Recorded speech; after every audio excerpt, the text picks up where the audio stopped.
gonna do right here is go back.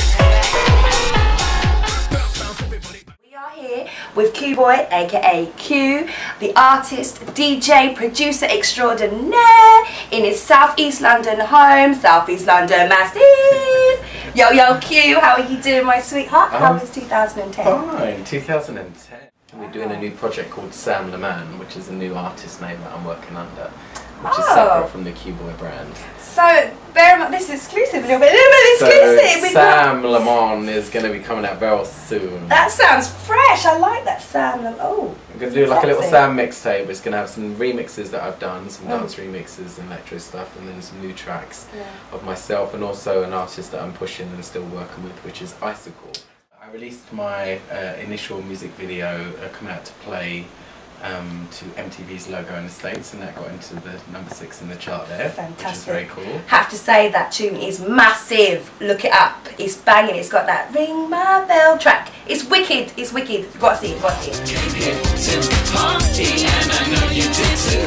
Get on the dance floor and get down to the groove. Ring my bell. You can call my phone. You can drive all night. Pick me up from my home. Is wild.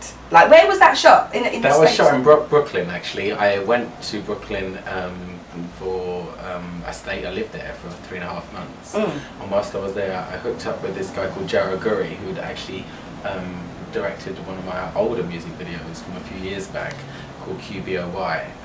So he shot the new video, and also it featured She, aka Tina G from Goddess and She blessed the track and blessed the video. She was looking really cool. She looked very cool. It was a wild party. It was a fun video. BMX is in there. You had some guy with a head thing on his mask. You were holding a pussycat at one point. I thought, hey, that was Jared. That was the director's cat, actually. I don't want people writing into cruelty to animals. He was like, play with my cat. He loves being cuddled. So I was like, okay, let's run with that. And I think, what was it? The front cover for, is it the front cover for either the album or for the single? You're holding two disco balls. Coming Out to Play single that was a shot taken by a friend of mine called Magnus Hastings, who's done a lot of photographs of me in the past, and yeah, we actually just shot that around his house.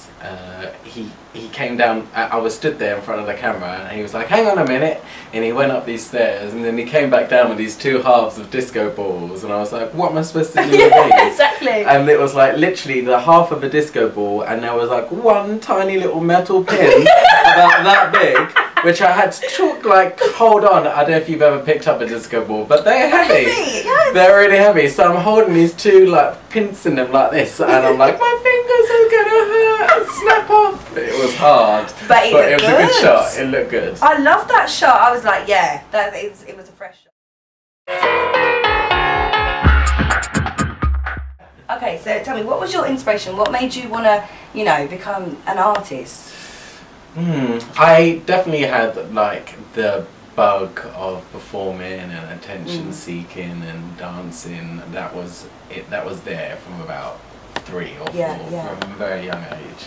So definitely I always did a lot of acting and dancing and stuff. I loved 5 Star when I was young. I used to copy all their dance routines. Oh, okay. But then it was around 1988, 1989, sorry, 88. I have to say these kids, they don't even know 19. No, they don't. It's way before your time. It was the time of Thundercats, darling. A long time ago. Yeah, back in the day. I'll ask the question now. What's your first ever album you ever bought? It doesn't have to be hip hop. Anything. I mean, it can't be any more embarrassing than mine. New Kids on the Block. Yes. Oh. Yeah. No. Step by step. That was my one. Baby. Gonna get to you, girl. Wait, harmony. What?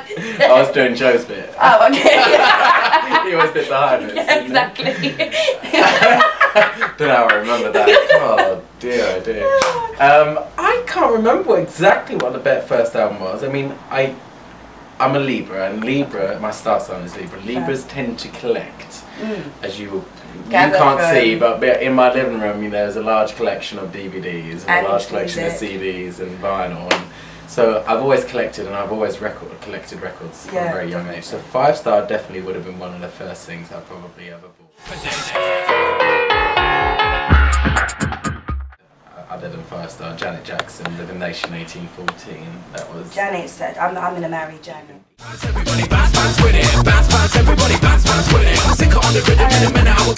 Before you did, before we got into the dance side, you did hip hop, and that's how I met you. I came to do. Yeah, I mean, video. hip hop has always been the thing that I loved from an early age, and rap, and just throughout the 90s, I was just listening to everything. Obviously, Salt and Pepper, but Farside and Notorious B.I.G. and MC Light and Latifah, and I was always big on female MCs, but you know, I liked a bit of everything. And so when I first started recording in 2001. Naturally, you know, hip hop was the music that I was making, and most of my early stuff was very hip hop orientated. Hey! You wanted to explain it? I need to show this. This is the DVD "Pick Up the Mic," a documentary by Alex Hinton, and it is called "The Revolution of Homo Help," and basically it documents the new wave of openly gay artists in hip hop that started around 2000 onwards, which I'm in. You DJ as well, don't you? You've been doing... Yeah, I've been doing a lot of DJing. Different countries as well, haven't you? I love DJing. I mean, I've always loved performing, but you give a hell of a lot when you perform. It really takes it out of you sometimes, and you're not always guaranteed a brilliant response. No, exactly. You're like giving them everything. It depends where you are, it depends on the people, depends what they're expecting. Yeah. So, I mean, generally I get a good response, but sometimes, I mean, even if they like it, like I remember doing a gig way ago in Belgium. I don't know whether there's a good a reflection of general Belgian public, but they were completely stone-faced, no dancing, no moving, just watching like that. And then you finish the song and then they clap and they loved it. But while you're performing, there's no reaction, and that's very difficult to work with. Yes, definitely. When you DJ, you're not really giving that much of yourself. I mean, there is some talent to choosing the right song and keeping the energy flowing, of course. Definitely. But you're not really putting as much into it as when you perform. No. But you put on a song and people go hysterical. Like the crowd is banging and jumping up and down, and they're trying to take photos of you and shake your hand. I'm like, all I've done is press play.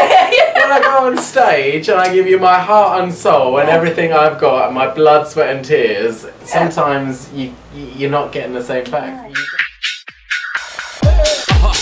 Come on, what? Because obviously there are some people that may not, like they should do, to be fair, may not know where to find your stuff, especially stuff we're speaking about. Where can we find your stuff? Well, most of my current websites for the Q-Boy stuff all end in Q-Boy Music. Right. So you can go to youtube.com/Q-Boy Music, QBOY Music. That will get you all my music videos. And then my MySpace is the same, myspace.com/Q-Boy Music. That has all my current dates that that are coming up for me, my performances, the dates that I've done, and obviously info, photos, music. You can get my music on iTunes, you can get my music on Amazon, download that from there. And also you can get my DJ mixes, which you can download for free. That's on SoundCloud. So hey! Free things! Hey! You can download my mixtapes for free. It's soundcloud.com/Q-Boy Music. But I will be obviously starting new accounts with Sam Laman very soon. So check out Sam Laman via Q-Boy website, because that's going to be coming out. That's going to be super fresh. Super fresh. Oh, I think I might nick that for my catchphrase. Super fresh. Super fresh. I love it. Okay, well, thank you, Q, for your time. This has been beautiful. I love you. Mwah. Mwah. All right, thank you to all you watching DCTV. Nearly got it wrong there. DCTV, and catch us next week. Mwah. Hey, hey, hey.